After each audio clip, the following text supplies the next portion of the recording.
Oke, bismillahirrahmanirrahim. Assalamualaikum warahmatullahi wabarakatuh. Selamat pagi, selamat siang, selamat sore, selamat malam untuk semua yang mendengarkan dan menyimak video ini dimanapun Anda berada. Allahumma taqabbal anna wa taqabbal kulli man ja'a ilaika min kulli madhabin wa tariq. Allahumma ja'al ayyaman ayyama Rasulillah wa lainina layali Rasulillah wa majalisana majalis Rasulillah. Bismillahirrahmanirrahim. Pada kesempatan ini kita kembali pada diskusi.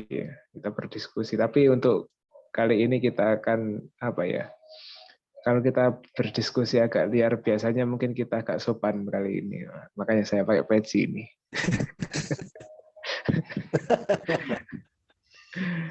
Kenapa? Karena pembahasan pada sesi episode ini adalah kita akan membahas salah satu disiplin ilmu dalam rangkaian atau peta keilmuan Islam yang tidak boleh ditinggalkan, yang mana kalau fikih kemarin itu mengurus tentang a'malul ibad, perbuatannya hamba secara zahir, kita akan masuk lebih dalam.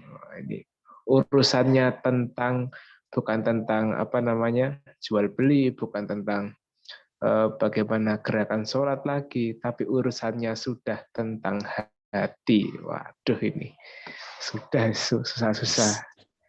Saya sebagai bukan ahli hati, langsung menyerahkan waktu dan tempat kepada tamu kita, yaitu Mas Fatan dari Semarang, yang sedang menempuh magister di Al-Azhar Kairo, yang sekarang juga sedang berkhidmah sama istrinya juga, khidmah di bawah bimbingan atau naungan Sya'ala Mustafa Naima yang berada di kota Iskandaria atau Alexandria di Mesir. Saya jadi teringat nuansa-nuansa Alexandria itu indah sekali itu. Di bau-bau aroma laut Mediterania itu, waduh, beda sekali dengan aroma laut Pantura. Oke, timbang lantur, langsung saja waktu dan tempat kami persilakan pada Mas Fatan untuk menjelaskan kepada kita apa sih itu ilmu tasawuf. Monggo. Oke, bismillahirrahmanirrahim. Allahumma sholli wa sallim wa barik ala sayyidina Muhammad sallallahu alaihi wa yadumu lana fadluha ya rabbal alamin. Ya, terima kasih kepada Cak Kiston yang telah memberikan waktu ya untuk ngomong. Sebenarnya saya juga bukan ahlinya gitu. Kebetulan karena memang lagi belajarnya di Alexandria, dan kebetulan di Alexandria itu sama Maulana Syala lebih sering ke ranah tasawuf gitu. Jadi mungkin dari awalnya dulu aja ya, tasawuf ini memang kalau dalam runtutan ilmu itu termasuk hal yang penting, karena tasawuf itu kan ranahnya di hati gitu. Jadi sebelumnya itu ada ada pengertian agama. Agama itu apa itu agama? Agama itu agama itu pertama adalah akidah, keyakinan, kepercayaan. Habis itu ibadah, itu yang fikih gitu. Amalan-amalan fikih. Ada juga itu akhlak dan muamalat atau akhlak itu masuknya ke ranah tasawuf gitu. Hati gitu. Jadi itu termasuk hal yang penting dalam ilmu-ilmu Islam, tasawuf, karena itu ruhnya lah ya, ruhnya. Jadi tasawuf kalau mungkin dari awalnya dulu, dari pengertiannya dulu ya. Jadi memang tasawuf ini kalau dari secara pengertian itu banyak sih, macam-macam sih. Karena banyak orang-orang yang menggunakan kalimat tasawuf gitu. Dan bahkan tasawuf juga sampai saat ini kayak banyak yang tidak setuju gitu kan. Karena masih belum mengetahui kayak awalnya dulu. Jadi secara bahasa ataupun istilah dulu. Jadi memang kalau secara bahasa itu, secara bahasa atau secara istilah memang ada banyak sekali. Kalau Secara bahasa tasawuf ada macam-macam, ada yang diambil dari kalimat Yunani, ada yang itu sufi, ada juga ada dari yang berarti itu ahlus sufah. Ahlus sufah itu orang-orang yang pernah yang tinggal di masjid, orang-orang muhajirin, fuqara, orang-orang fakir, muhajirin tinggal di Masjid Nabawi, ya mereka bersuhbah atau belajar kepada Kanjeng Nabi Muhammad SAW. Baru ada juga yang bilang kalau misalnya asalnya itu dari soft yaitu soft paling depan ketika beribadah ataupun ada panggilan seruan menuju jihad Allah dan lain sebagainya. Itu ada macam-macam, dan salah satunya juga ada yang mungkin ini yang cocok di antara para ulama ini dan paling banyak diambil, yaitu nisbatkan kepada yaitu suf. Suf itu kayak pakaian. Jadi orang-orang dulu itu pakaiannya itu kayak model pakaian yang ditenun dari bulu domba ataupun itu orang-orang dahulu. Jadi suf itu pakaian yang miskin ketika dahulu itu. Jadi sesuai dengan kayak tasawuf. Jadi kalau dari secara bahasa yang paling tepat itu yang suf tadi, yang pakaian. Nah itu secara bahasa, dan itu sesuai dengan kayak ahwalnya ataupun halnya orang-orang yang bertasawuf itu dia yang zuhud, warok, ya yang nggak suka glamor, nggak suka senang-senang gitu kan biasanya. Nah itu makanya kayak Imam Ghazali, habis itu bapaknya ya ataupun ya keluarganya juga banyak yang berkecimpung di bidang tasawuf gitu.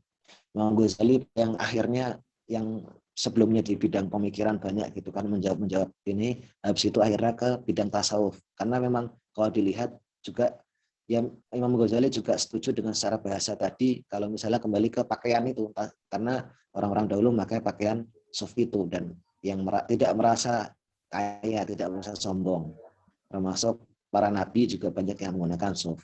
Itu kalau secara bahasa. Kalau secara istilah itu juga macam-macam. Jadi ada tasawuf itu yaitu ada yang mengatakan bahwasanya tasawuf itu zuhud, atau tasawuf itu berakhlak karimah, itu berakhlak mulia, atau tasawuf itu menjalankan syariat sebenar-benarnya, beribadah menjalankan syariat. Dan juga ada yang bilang misalnya tasawuf itu adalah tujuan. Jadi memiliki tujuan, yaitu tujuannya ya musyahadah. Ini tinggi banget ini, kalau musyahadah ini susah ini ngomongin. Musyahadah itu kayak melihat ya, nazroh gitu, melihat kepada Allah. Cuma itu yang lihat itu cuma Kanjeng Nabi ketika Isra Mi'raj. Memang kalau misalnya kita yaitu tujuannya itu ya kalau misalnya secara mudahnya itu itisol ataupun tersambung kepada Nabi, kepada Allah Subhanahu wa taala. Itu kalau secara istilah itu juga banyak. Jadi ada mungkin sekitar ada lebih lah, mungkin ratusan lah kalau untuk pengertian. Karena orang-orang mutasawuf, orang-orang yang bertasawuf itu bermacam-macam masuknya gitu kan. Nah, itu ini tapi kalau secara simpelnya istilah tasawuf ini mungkin yaitu tadi berakhlak karimah itu, berakhlak karimah. Jadi memiliki hati yang bersih, suci, zuhud, warok, meninggalkan hal-hal perial keduniawian di hati, secara hati aja gitu. Bukan secara tangannya, secara kepemilikan gitu. Karena banyak orang-orang kaya yang juga orang bertasawuf gitu, dan menjalankan syariat, bermujahadah menjalankan syariat, terus menjalankan syariat, dan yang terakhir itu memiliki tujuannya pasti ya yaitu Allah Subhanahu wa taala, bersambung kepada dan ridho Allah Subhanahu wa taala. Itu awalnya itu kalau untuk tasawuf dari secara pengertian gitu, Cak. Oke. selanjutnya kalau memang tasawuf itu kan tadi kan banyak apa pengertiannya, baik itu secara apa bahasa, lugawi atau istilahi, itu banyaklah. Tadi ditarjih sama Mas Watan yang paling kuat secara lugawinya ya baliknya ke sufun apa namanya kain yang kasar itu pakainya orang-orang yang sederhana intinya. Nah, eh, kalau begitu kan tasawuf itu kan ya ilmu tentang hati, pembersihan hati. Ini kan sempat disinggung tasawuf itu gimana kita ngatur hatinya tapi bukan fisiknya. Kayak tadi orang yang Ya, kaya. Nah, bagaimana kita ya, menyikapi harta secara hati, bukan secara fisik. Boleh secara fisik kita punya harta banyak, tapi secara hati kita tetap miskin pada Allah. nah Dan ya seperti itu, itu ya. ya Oke. itu. Nah, selanjutnya kalau secara urgensi, pentingnya, seberapa penting sih kita belajar tasawuf itu? Apa namanya? Apakah kalau orang penuntut ilmu kah atau seorang eh, awam kayak kita ini hamba biasa gitu, kalau nggak belajar tasawuf itu gimana sih? Atau misalnya teman-teman yang mungkin kuliah atau berprofesi di jurusan atau di bidang-bidang lain, bukan di bidang agama, apakah perlu bagi mereka itu untuk belajar tasawuf juga? Dan kira-kira kalau mereka belajar tasawuf sampai di tingkat apa atau mungkin apa sedikit kisi-kisi atau tips triknya lah gitu. Monggo. Wah ini, eh, kalau untuk tasawuf sendiri itu hal yang sangat penting lah ya. Kalau itu penting bagi orang-orang awam ya orang-orang awam maupun orang-orang pelajar, eh, penuntut ilmu dan orang-orang yang ya siapapun itu. Karena tasawuf ini permasalahannya di hati. Jadi setiap manusia itu kan juga memiliki hati itu. Dan tasawuf ini sebenarnya tasawuf ini kalau misalnya secara mudahnya itu kan pembersihan hati gitu kan. Jadi di dalamnya ada kayak dia bersyukur ataupun kita kita bersyukur, terus kita zuhud, yaitu tidak suka perihal duniawi gitu, tidak terikat habis itu ataupun kita warok meninggalkan hal-hal yang haram, yang syubhat, ataupun ikhlas dan lain sebagainya. Ada banyak sekali lah itu zikir gitu. Itu adalah tasawuf dan itu penting banget bagi seorang pelajar ataupun bahkan orang awam. Makanya orang awam itu untuk mempelajari tasawuf itu sebenarnya urgen. Jadi hukumnya kalau pernah saya baca itu yaitu sampai kepada fardu ain gitu. Karena itu mempelajari tasawuf mungkin tidak secara mendalam, tapi mempelajari tasawuf hingga pembersihan hati kita. Kalau sampai secara mendalam, wah itu butuh yang namanya seorang guru gitu. Karena tasawuf ini bidangnya tidak dipelajari melalui buku-buku atau tidak dipelajari sendiri gitu. Itu susah kalau misalnya sendiri karena butuh seorang guru yang menunjukkan gitu. Itu kalau untuk mendalami secara lebih dalam. Tapi secara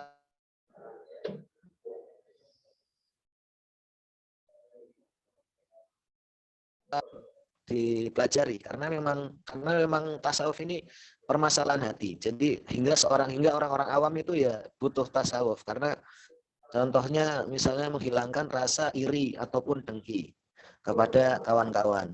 Itu menghilangkan rasa sombong ataupun hasad ataupun ya melihat kepada kawan-kawannya itu sombong itu juga itu termasuk dalam pembahasan tasawuf ya. Karena yang kita pelajari itu tentang bagaimana hati ini kita ikhlas, bagaimana kita bersyukur kepada Allah di setiap apapun itu. Mau kita kaya, mau kita miskin, mau kita sehat, mau kita sakit, mau kita bagaimanapun kita selalu bersyukur. Kita selalu ikhlas melakukan pekerjaan itu buat Allah gitu. ya segala macam itu ada banyak. Jadi pembahasannya tasawuf ini ada macam-macam gitu. Ada banyak sekali. Dan itu urgen banget kalau untuk orang-orang yang ya secara umum gitu. Adapun kalau untuk orang yang ingin mempelajari lebih mendalam, misalnya untuk penuntut ilmu gitu, ataupun selain penuntut ilmu, orang yang ingin mempelajari lebih dalam tentang tasawuf itu dibutuhkan seorang guru. Kenapa? Karena kalau misalnya dia belajar tasawuf aja nggak pakai guru, ntar malah bisa parah gitu. Pernah ada ya kejadian gitu juga kan, biasanya ada orang yang bilang dia bertasawuf terus dia ingin kayak kholwat menyendiri gitu, akhirnya dia meninggalkan syariat gitu, nggak sholat, nggak puasa gitu. Itu yang salah, karena nggak ada yang menunjukkan gitu. Jadi butuhnya guru itu yang menunjukkan kepada tetap menjalankan syariat, tapi ya itu pembersihan hatinya itu yang butuh yang guru itu. Jadi urgensitasnya untuk seorang penuntut ilmu itu fardu kifayah maksudnya. Jadi nggak untuk semua orang. Tapi kalau untuk semua orang itu termasuk yang kayak lebih ke fardu ain, karena memang itu permasalahan hati. Ya gimana kalau misalnya kita sholat tapi waktu sholat ya masih dengki, masih ini. Ya memang sholatnya sah gitu kan. Untuk apalagi kita bermuamalat ataupun kita jual beli ini semua gitu. Kita banyak sekali lah di kehidupan ini gitu kan. Kita menjalankan segala sesuatu tetapi ruhnya nggak dapat gitu. Jadi feelingnya, rasanya itu nggak masuk gitu kalau misalnya belum bertasawuf gitu. Nah itu kalau urgensitasnya aja. Oke. Tadi saya nangkep ada apa ya, dari pemaparan tadi itu ada kesannya ada kita kenalkan ada dua istilah, kita bagilah tasawuf kan ada dua, ada tasawuf model tasawuf falsafi, kemudian ada tasawuf amali. Nah, kita agak kesampingkan dulu tasawuf falsafi karena itu nanti akan ada ahlinya sendiri. Nah, saya mungkin lebih tertarik ke tasawuf amali ini. Gimana ya? Sebelum masuk ke tasawuf amali deh. Kan biasanya ada di sekitar kita banyak orang yang nggak seneng ya sama tasawuf. Entah itu tasawuf falsafi atau tasawuf amali, atau mereka nggak tahu perbedaan keduanya. Terus tahu-tahu mereka menyesat-nyesatkan atau menganggap tasawuf itu sesuatu yang apa sih, tasawuf bid'ah, khurafat atau apa gitu. Kamu tanggapan sendiri kan gimana? Ya ini yang masih sering terjadi dan di orang-orang gitu, menganggap ataupun salah kaprah terhadap tasawuf. Jadi tasawuf sendiri itu ataupun ilmu tasawuf itu udah menjadi sebuah nama gitu. Itu secara nama memang tasawuf gitu. Dan banyak orang yang menganggap bahwasanya tasawuf ini yaitu tadi, karena orang yang menyalah-nyalahkan itu karena dia nggak tahu benar gimana tasawuf gitu kan. Menyalahkan karena taunya tasawuf itu ya udah meninggalkan dunia gitu. Habis itu ya dia miskin, dia yang kayak gini, wah benar-benar meninggalkan dunia, benar-benar kayak istilahnya kelihatannya wah enggak banget gitulah. Ada yang kayak gitu, ada yang macam-macam gitu. Ada yang bertanggapan orang tasawuf itu ya kayak bid'ah, hal-hal yang kurang cocok di ini gitu.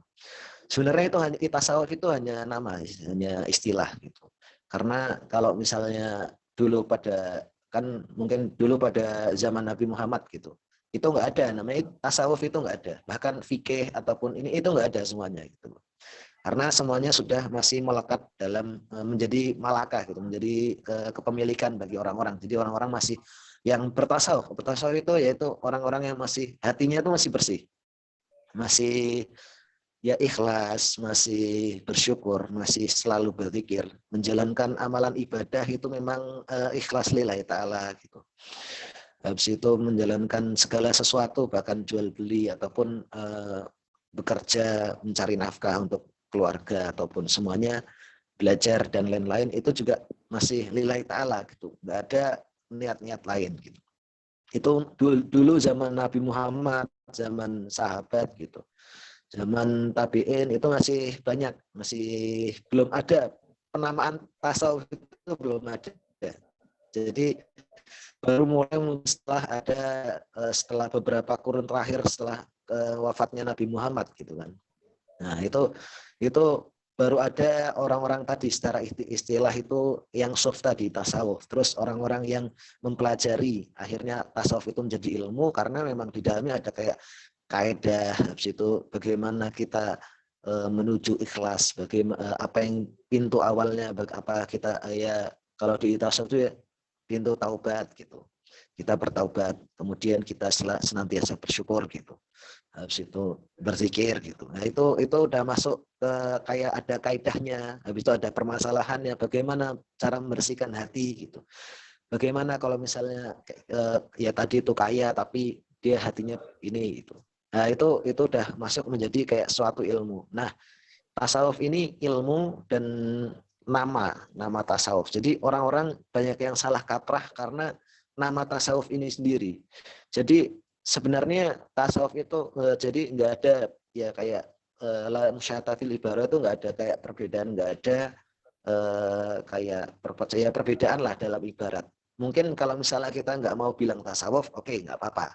Tapi kalau misalnya kita bilang ikhlas, orang kalau misalnya diajak buat belajar untuk ikhlas, untuk terus bersyukur gitu, untuk berzikir gitu.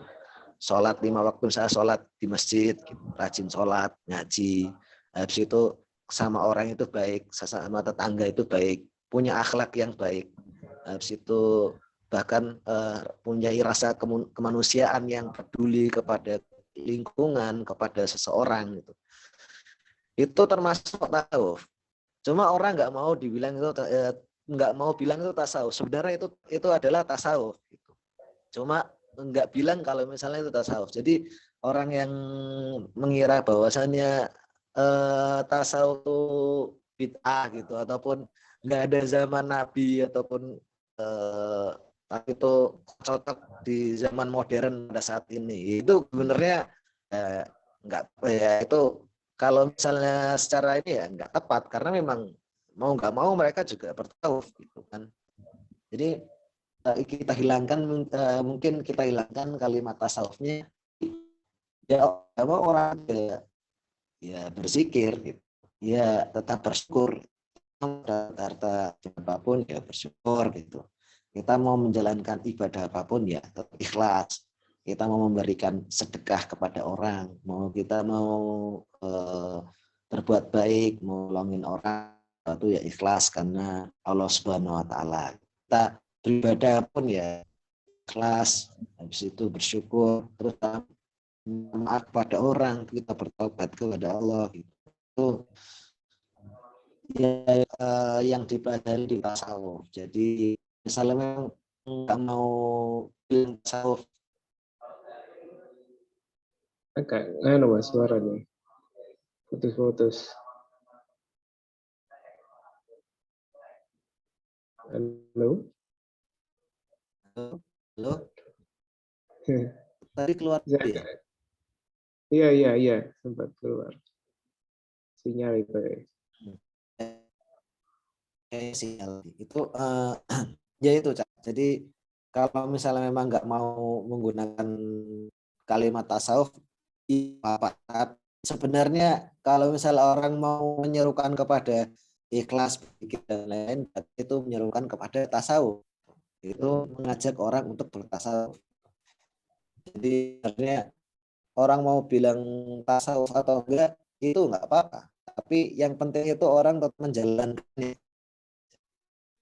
di pelajari apa yang ada di tasawuf itu ya, ya macam-macam itu. Waduh, keluar lagi. Oke, mungkin saya ringkas dari pemaparannya Mas Fatan tadi. Jadi kalau memang intinya tasawuf itu kan kita belajar tentang ikhlas, tentang sabar, tentang qanaah, kemudian tentang apa namanya taubat, zikir dan segala macam. Kalau memang ada orang yang menolak tasawuf, yaitu apa namanya sebuah kenaifan. Toh kita nggak mungkin menolak pelajaran tentang ikhlas dan kawan-kawannya itu tadi. Jadi kalau memang nggak mau disebut tasawuf, ya udah sebut aja sebagai tazkiyatun nafas atau ilmu akhlak lah atau apalah seperti itu. Nah, kemudian saya garis bawahi tadi ilmu tasawuf ini termasuk ilmu yang urgen, yang sangat penting. Kenapa? Karena kalau misalnya fikih muamalat gitu, itu kan tentang jual beli. Kita nggak semua orang bertransaksi jual beli dan nggak dilakukan setiap hari. Fikih ibadat, sholat. Kita sholat pun 24 jam cuman berapa kali, cuma 5 kali yang wajib. Puasa yang wajib setahun cuman Ramadan saja. Tapi kalau ilmu tasawuf, ini kan tentang hati. 24 jam kali 7 hari dalam 1 minggu, kali 30 hari dalam 1 bulan, itu nggak mungkin hati kita nggak sagol, hati kita kosong itu. Pasti ada pergerakan hati terus. Itulah pentingnya belajar tasawuf. Nah, sebagai pemungkasan ini, sebagai penutup, saya tertarik mungkin Mas Fatan bisa memberi wejangan pada kita tentang kisah-kisah atau apa gitu, kisah-kisah sufi atau apa, mau itu tentang akhlak atau apa. Monggo dalam waktu 5-6 menit. Oh ya, ada beberapa kisah. Jadi intinya dari tasawuf ini yaitu adalah menjadikan hati kita itu antaj'ala fi qalbika itu Allah. Jadi di dalam hati kita itu hanya Allah Subhanahu wa taala. Dan walaupun kita memiliki dunia, orang kaya ataupun apa, itu tetap menjadikan Allah lah yang hati kita. Itu ada banyak macam-macam kisah. Orang sufi itu banyak, ada Ibrahim bin Adham, ada Al-Karhi, ada bahkan Imam Ghazali gitu. Dari sahabat itu termasuk ya kita mungkin dari sahabat dulu ya, dari sahabat itu kita berikan contoh kayak misalnya Sayyidina Utsman ataupun Sayyidina Abdurrahman bin Auf, orangnya kaya raya banget, tapi uangnya itu nggak ada di hati mereka, tapi adanya dia cukup di tangan mereka aja. Makanya para sahabat tabiin dan tabiin itu banyak yang ya itu memiliki harta yang kaya tapi nggak di hati mereka. Ada mungkin ini kisahnya kisahnya Abdullah Umar bin Abdul Aziz. Abdullah bin Umar atau Umar bin Abdul Aziz. Ini kisahnya. Jadi kita ke kisahnya ini aja, ke Ibrahim bin Adham. Jadi Ibrahim bin Adham ini termasuk orang yang kaya raya, ya, seorang yang raja lah. Kalau nggak salah Ibrahim bin Adham. Nah ini seorang raja, seorang kaya raya yang memiliki istana. Suatu ketika lagi lagi berburu ya, karena orang-orang kaya kan suka berburu gitu. Tiba-tiba ada yang manggil namanya. Misalnya Ibrahim, ya Ibrahim, kamu diciptakan bukan untuk ini. Habis itu ya waktu lagi berburu nengok nyari yang enggak daerah besoknya lagi. Ya Ibrahim, kamu diciptakan bukan untuk ini. Ketika berburu, ketika nyari lagi nggak ada. Sampai akhirnya yang ketiga kalinya mendapatkan seruan seperti itu gitu kan. Ada yang ngomong kayak gitu, akhirnya langsung berpikirlah gitu. Bahwasanya kita diciptakan di dunia ini bukan untuk ya bersenang-senang di dunia gitu. Untuk ya mati dunia ini bukan. Tapi kita diciptakan untuk ya beribadah kepada Allah. Akhirnya ketika pulang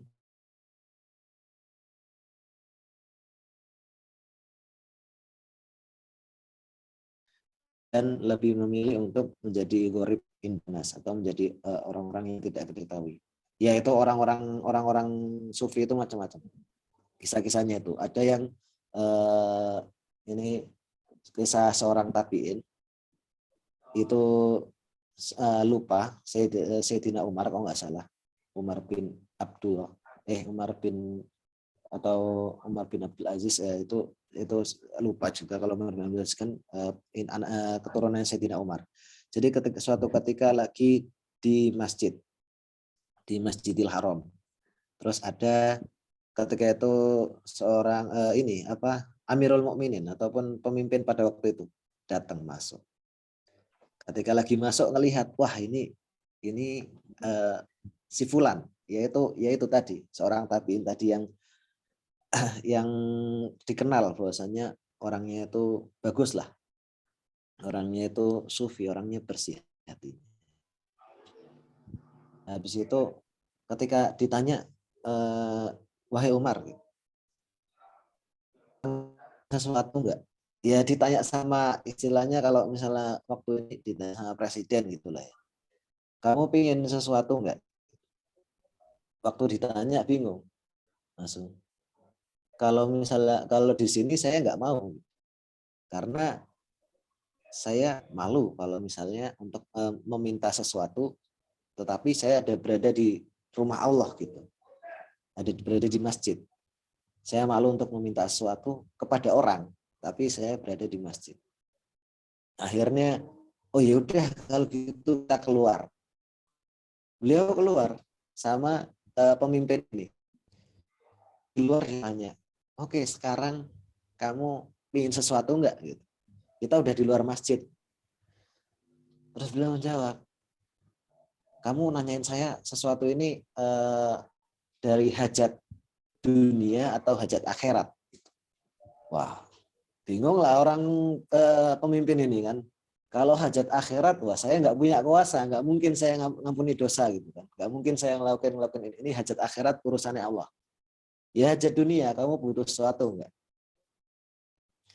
Kemudian beliau ini tabiin ini Sayyidina Umar ini ngomong bahwasanya kalau dari hajat dunia saya nggak ada. Saya nggak ada dan saya nggak meminta kepada dan saya malu untuk meminta apa yang saya inginkan kepada seorang makhluk sedangkan saya memiliki seorang khalik. Saya malu kepada makhluk tapi saya punya pencipta gitu. Kenapa nggak minta langsung ke penciptanya? Itu benar-benar itu. Iya. Ada macam-macam cerita itu. Oke, mantap sekali Mas Fatani. Saya tertarik di sana. Mungkin nanti kita buka sesi di lain waktu untuk saya hanya mendengarkan saja cerita-cerita tentang kisah-kisah seperti ini yang bisa menggugah iman kita. Nah, mungkin untuk kali ini kita cukupkan dulu. Semoga ada guna dan manfaatnya. Insya Allah banyak guna dan manfaatnya. Menutup pertemuan kita, ada sebuah kisah juga, kisah sufi. Suatu ketika Robi Adawiyah buru-buru bawa air, terus ditanya sama orang, mau kemana? Saya mau menyiram neraka. Lah kenapa? Orang-orang pada ibadah karena takut pada neraka, bukan karena cinta pada Allah. Sekian, wassalamualaikum warahmatullahi wabarakatuh. Waalaikumsalam warahmatullahi wabarakatuh. Matur suwun Mas Watan. Ya, sama-sama, Cak.